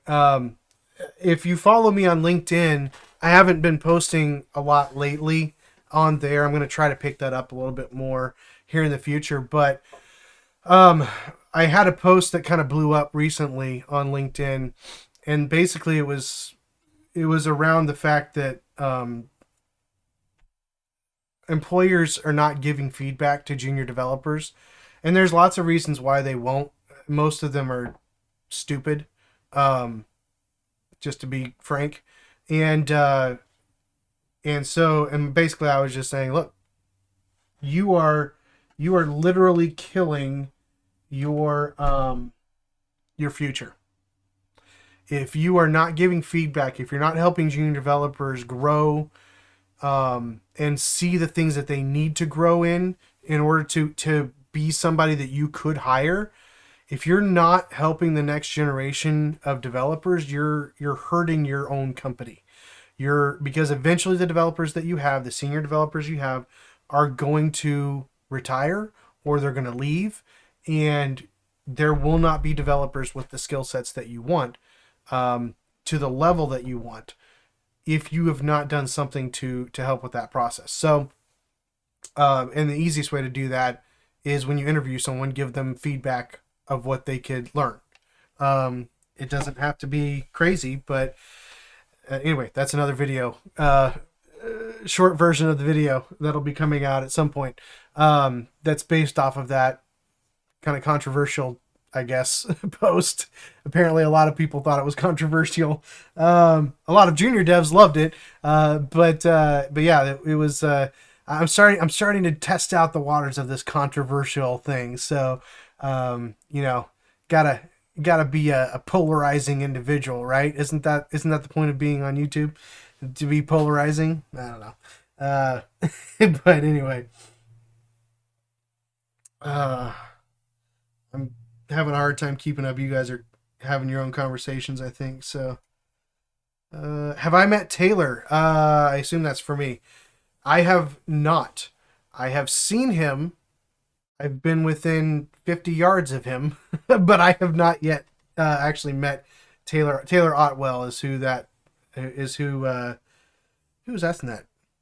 Renan was asking about. So Taylor Otwell is the person who originally created Laravel.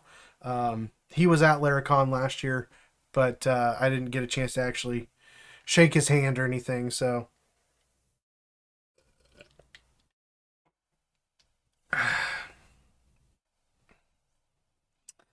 oh my, you guys are having too much fun here.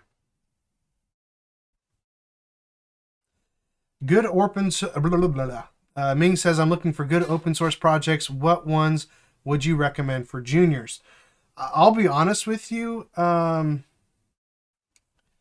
I don't spend a lot of time digging through open source projects. I'm just too busy. I have a full-time job at our company. I think I mentioned recently, maybe it was last live stream. So my position has changed in our company, and I don't even deal as closely with the code as I used to. I'm more of a management role now. So I still run several projects, but more from a management standpoint. So it's amazing how even there I'm still very busy. And so I don't spend a lot of time looking at open source projects. And honestly, in my opinion, the only reason to join an open source project as a junior dev is to get used to diving into somebody else's code base. Outside of that, you can get the same learning processes by building your own projects. Um, well, okay, so two things. Sorry, the more I think about things, the more I realize I'm stupid. So two reasons. One, use getting jumping into somebody else's code base forces you to learn how they do things, right? Also, jumping into somebody else's code base, somebody else's project, might give you the opportunity to work on something that you would never think of building. So that would be another reason to jump into an open source project. Um, but other than those two, off the top of my head, I would say you can get most of the other things that you need to from a learning standpoint, from an experience standpoint, building it on your own. Um, what you're going to get in something like our community project, the DeepPockets project, is more of an idea of what it looks like to work as part of a team as we begin to delineate tickets to multiple people. Um, right now, we're getting everybody up and running with the project, but once everybody's kind of there, or most people are there, we'll actually do individual tickets for things. And that will be more like an actual project. We'll have real PR reviews. We'll have real pull requests. We'll have real tickets for individuals. You know, it'll be much more like a real team, where even open source projects don't necessarily give you that same feel.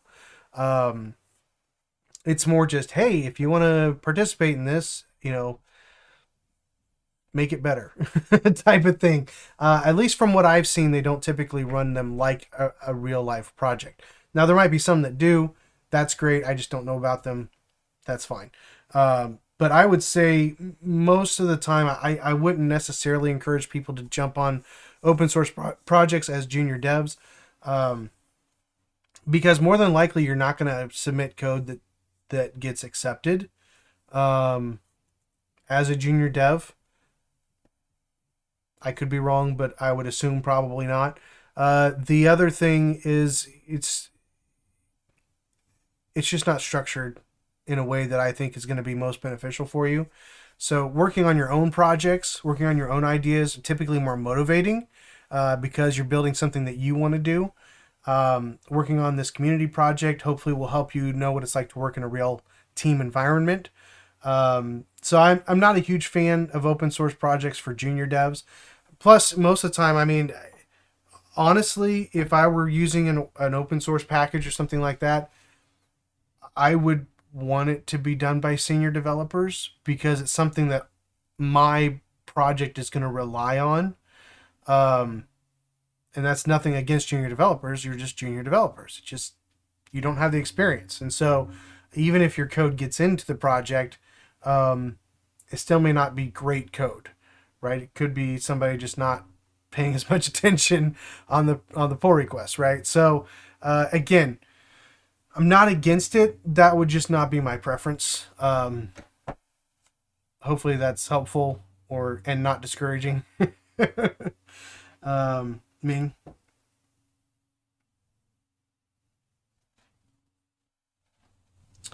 Yeah. So Ming says one of the feedback that he got was that was that he hasn't worked on a vast code base that shows a lack of formal training.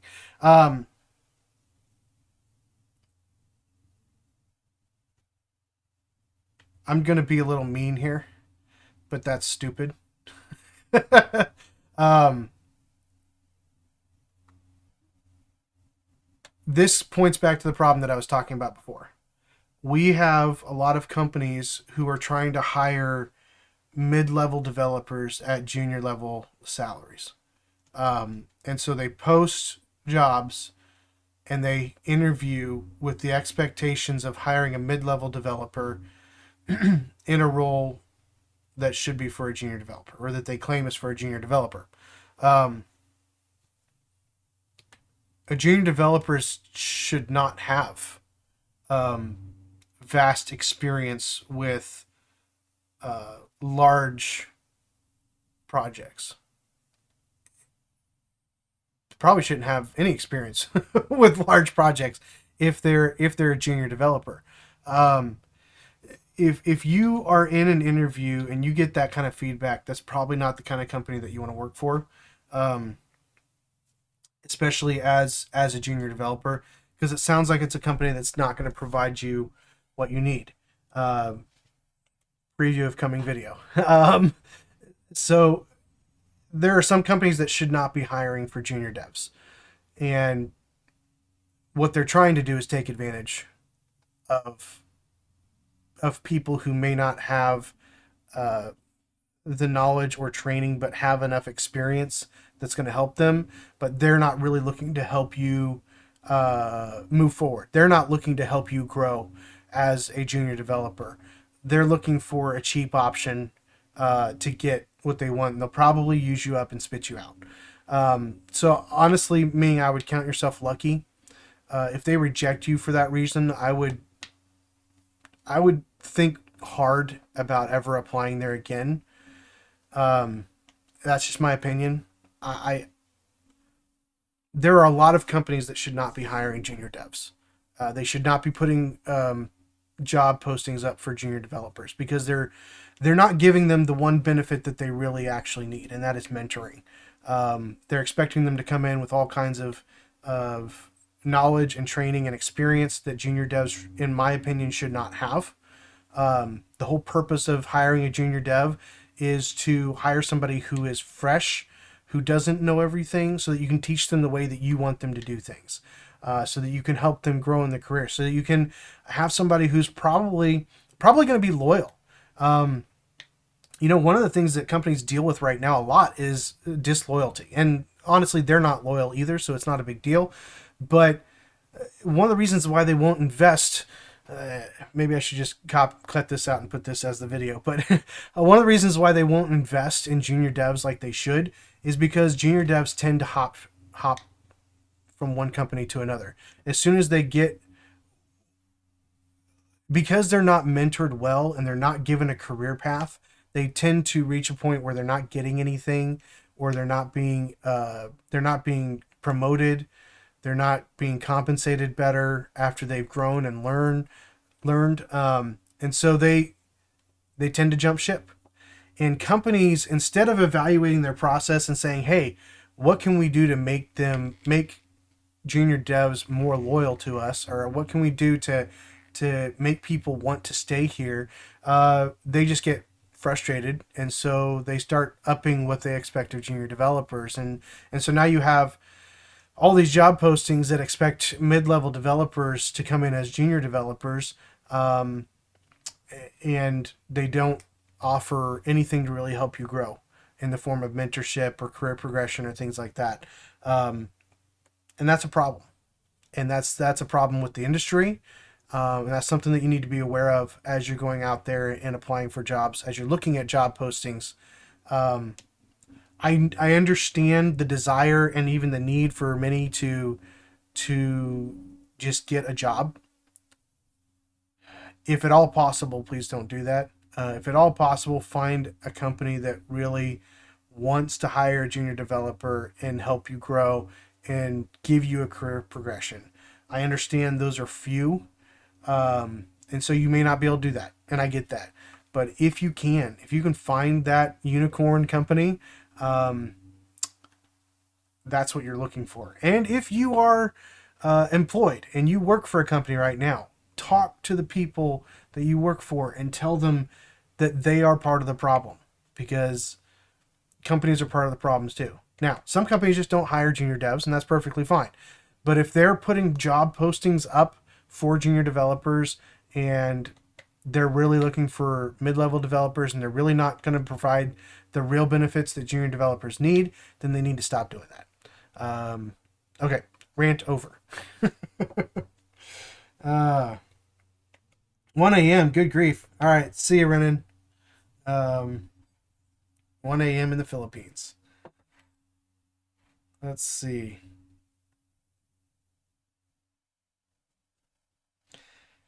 Yeah, that's exactly right, Ming. Says being on the job hunt for so long, sensing that the junior level, they're looking more for junior mid. Yep, that's exactly what's going on. And again, there's lots of reasons for that. I just gave you my jaded reasons for it. um, but yeah, there's lots of reasons why companies are doing that. Um, and it's very frustrating. It's frustrating for you guys. It's frustrating for me as a mentor, trying to give you advice and help, but knowing that in some cases it's not going to matter because the companies that are putting up these jobs are just not, they're not doing it in a way that's going to benefit you or them in the long run, really. And that's, I think, to me, that's the sad part, is they don't see down the road what the decisions that they're making now will create, the problems that it will create. So ridiculous is the word. Yes, thank you. CW, absolutely. Ridiculous is the word. Um, anyway, I do apologize. You guys have been chatting a good bit here. I'm not seeing anything specifically. Don't forget, if you're trying to get a hold of me, let me, text me specifically, especially if you got a question.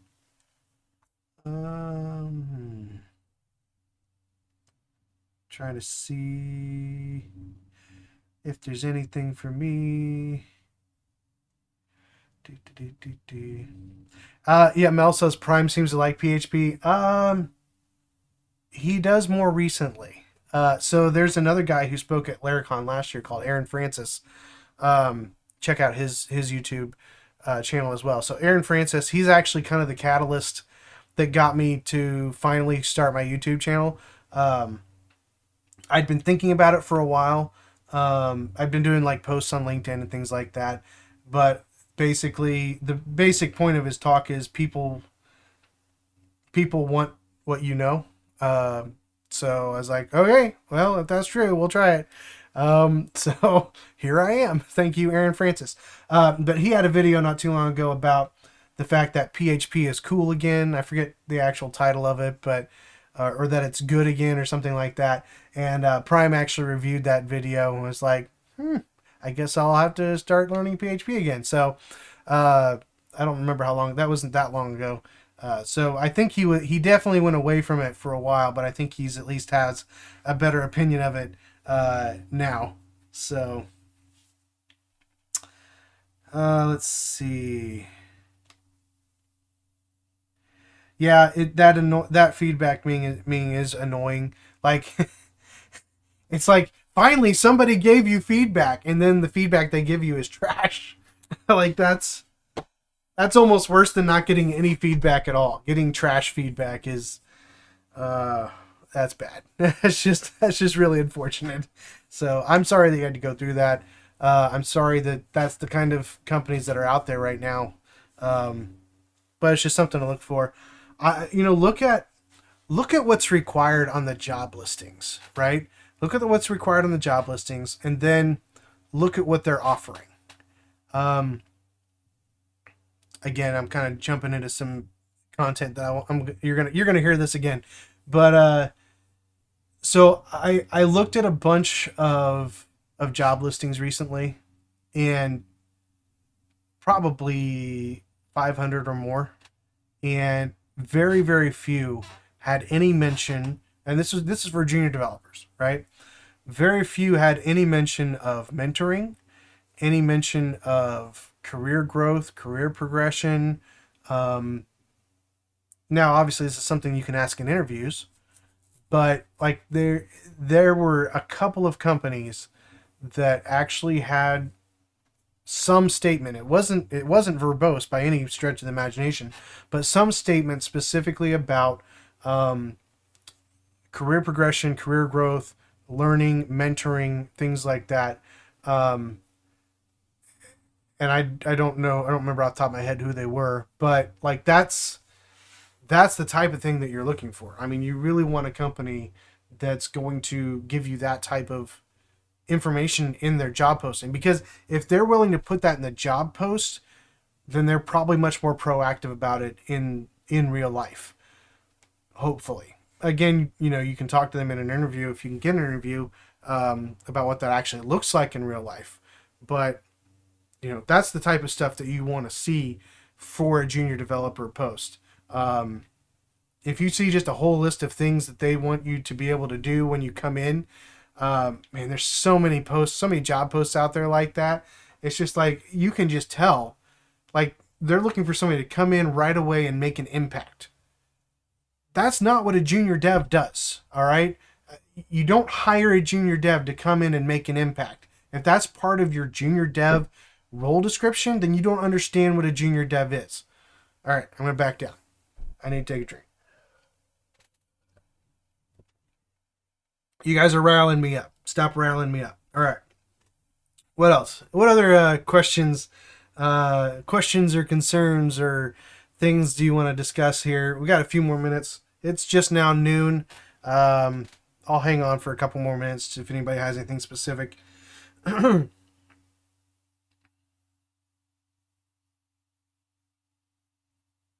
Yeah. So Ming says in a lot of interviews, the role is junior, but basically it looks like they just want to give you easy tasks to complete with no mentorship. That is very indicative of most junior dev roles. Again, because most companies are not set up to actually hire junior devs effectively. They're just seen as easy, cheap workers. Um, and that's at the end of the day, what they're doing is they're killing the future of development.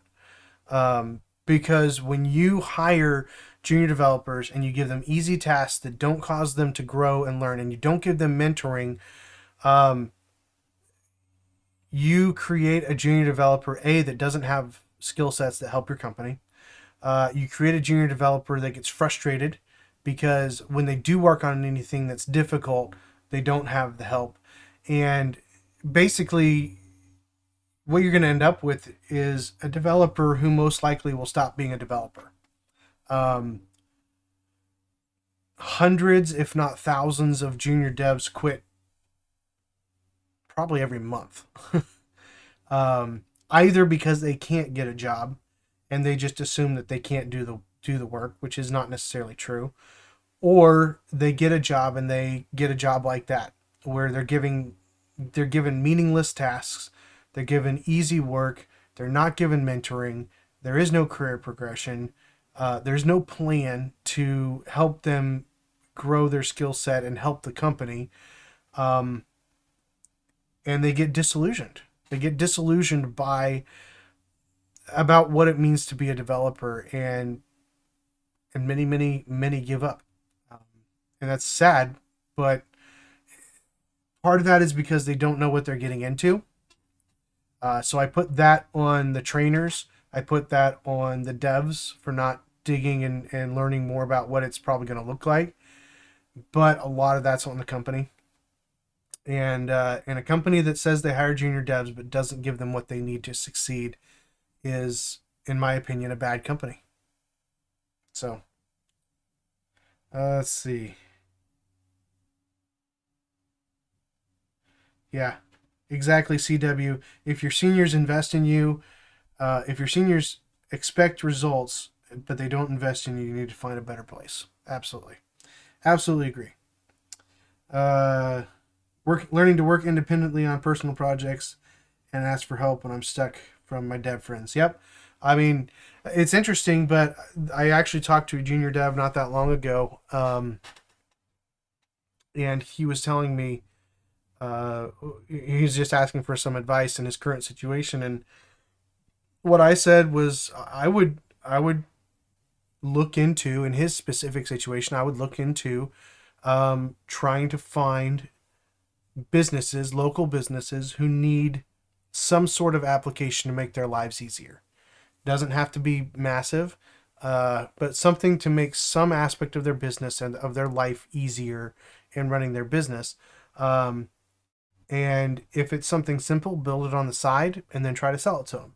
Or if you can get them to actually run a project and give you a certain amount of money over time to do it, or pay you hourly to build something, um, there are a number of businesses that have been started by people learning something new, um, simply because they couldn't get a job in what they were trying to do. So I definitely think development is one of those areas that you can do that. But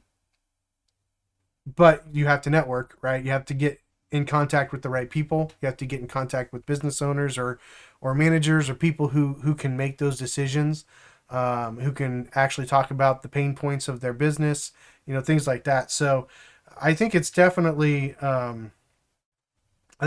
something that you can. Good time zone, everyone. Welcome, Idrinth. I think it's definitely something that you could do, especially if you could work with somebody else that's more of a salesman type person that can go out and find you the work. That's helpful. I am not a salesman. Um, Maybe that's why I don't do very good at creating thumbnails and titles, catchy titles. I'm not a salesman, right? I'm not gonna go out there and find work for myself. I think if I had to, I could, but I'm not good at it. So I would have to have somebody else helping me start that business. But I mean that may be an approach that you need to pursue. Um, just doing it on your own. If there are not the opportunities, oh excuse me, if there are not the opportunities local, or even international, for you to be able to do it full time. So I always recommend that people try. If you're having a hard time finding a job, try building something and selling it. Try contacting local businesses and see what their pain points are. See if you can provide a solution for them. Um, those types of projects will be ones that stretch you and grow you and frustrate you. But they will help you move from junior to senior faster. When you've got to build somebody for somebody under a deadline for pay, that'll stress you out and that'll make you grow. Ming says, thanks for your help. Is it all right if I add you on LinkedIn? Absolutely. Yeah, everybody, you can all add me on LinkedIn. I should have my profile on the page. Two more links. Yeah, there should be. Yeah. Hey, excuse me, man. I was up very late. So yeah, I've got my LinkedIn profile here is on the YouTube channel under the about section under the links. So if you click on two more links, yes, that's why I put that there, so that you can connect with me on LinkedIn. So certainly feel free to connect with me there. This is my profile here, so such as it is. I've got more followers on YouTube than I do on LinkedIn. Anyway, so yeah, definitely reach out and feel free to connect with me on LinkedIn. Like I said, I'm gonna try to be a little bit better at posting some stuff there. My main focus is YouTube and the Dev Mentor Dave Discord channel, but I'm gonna try to be a little bit more proactive on LinkedIn as well in the days to come. So. All right, guys, I'm going to sign off. It's a little bit past noon my time. Hopefully this has been a help to you talking through kind of the next steps in the project. Again, if you have asked for access before today to the repository, you should have access to the repository now for the project to be able to pull that down, begin messing around with it, getting your environment set up. I will update the ticket here so that it has more information about the migrations and get all that set up probably later today. And yeah, so I'll take a look at Herd again now that it's out for Windows as well, and we might go that direction as a setup. So we'll see. I will definitely see you all next Saturday. I think, yeah, I think I should be here next Saturday. There will be a couple times during the summer that I won't be here, but I believe I'll be here next Saturday. And we'll see if we have any PRs up for review for the migration. So we'll see how well you guys do on building some migrations. Hopefully they'll be pretty straightforward for you. Trying to ease into the process a little bit. So we'll see how it goes.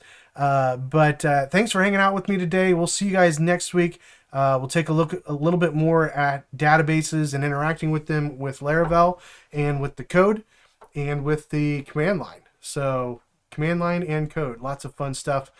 coming our way, and we might do. So that might get pushed back if we've got some PRs to review. It depends on how long that takes. I don't want to. I don't want to try to stick too rigidly to a schedule. Now that we're actually in the project, we're just kind of take things as we go with the project. So I don't want to be too stringent on that because I want it to be helpful. But that'll be kind of the two things that we'll be looking at doing next week, hopefully, is looking into more database stuff, and then any PRs that might be out there we might take a look at live. Again, if you do not want me to do, let's do it this way. If you do not want me to do a live review of your PR, let me know either in a private chat from LinkedIn or in the Discord channel or something like that, and I'll do my best to not do that. I don't want to embarrass anybody. I want this to be a help, not a discouragement. So if you don't want me to review something, I'm going to be kind, I think. So I don't expect it to be really bad, but I also don't want to embarrass people unnecessarily. So let me know if for some reason you don't want me to review your code. Even maybe just put a note on the PR, don't review or something like that. That's fine too. But that way I know, and I don't open that up live for people to see and embarrass anybody, because that's not what I want to do. So Mel says I'm embarrassed all the time, so you can review it. That's perfect. That's the right attitude to have right there. Absolutely. All right. Well, thanks again, guys. Again, if you, we've kind of gone through a series of things as far as how many people are watching. We've got about 10 people watching right now. But if you haven't hit the like button, hit the like button. If for some reason you're not subscribed, I'm surprised that you're watching the live stream without being subscribed. But if you're not subscribed, hit the subscribe button. Haven't had a lot of subscriptions lately because I haven't really done a lot lately. That tends to correlate, right? So we're gonna pick that back up. Hopefully, we'll get back on track. We're still ahead of the curve on getting to our goal by the end of the year of 5,000 subscriptions. So I think we're still in a good spot, but we'll try to kick that into high gear a little bit more as we move forward. But again, at the end of the day, that's just vanity stuff for me. Really, the point of all this is to build a community. So if you're not a member of the Discord channel, jump into the Discord channel. Links in the description of this and most videos. So join and help each other grow. Be a part of the community that we've got here with the Dev Mentor Dave channel. So thank you guys. Thanks, Anil, Mel, Raymond, Ming, Idrinth, CW, others that are probably on here not seeing. I think Renan left. Raymond, Ray, Ian. I don't know if Ian's still here or not. Anyway, thanks guys for hanging out with me today. We'll see you all next week, and hopefully in at least one video, if not more, coming up this week, as hopefully I get some more time to get that done. So have a great day. I will see you guys and talk to you later.